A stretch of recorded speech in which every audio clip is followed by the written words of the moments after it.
fatte due, possiamo vedere. Grazie. Nel video? No, ho fatto la foto, così teniamo il ricordo della...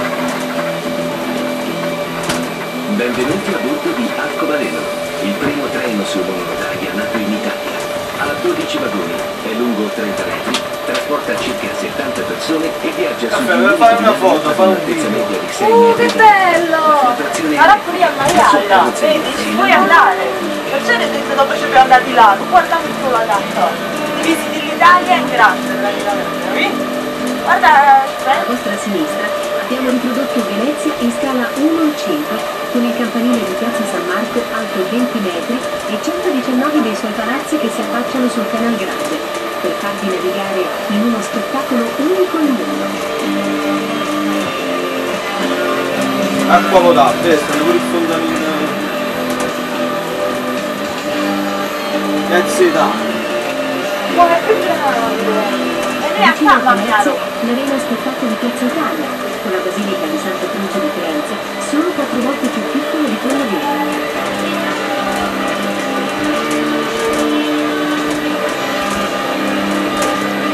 Le torri metalliche che vedete sono la rampa di lancio dello slingshot, l'incredibile chionda che raggiunge i 55 metri di altezza in circa 2 secondi.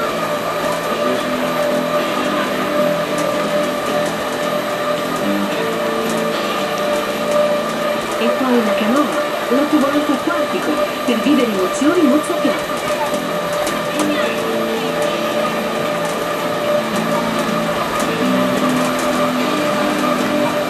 Sempre alla vostra sinistra il Luna Park della Scienza, per sperimentare direttamente le leggi della fisica, della meccanica, dell'ottica, dell'idraulica e dell'elettricità, giocando con macchine interattive e partecipando a tanti esperimenti scientifici con la collaborazione di staff all'avanguardia.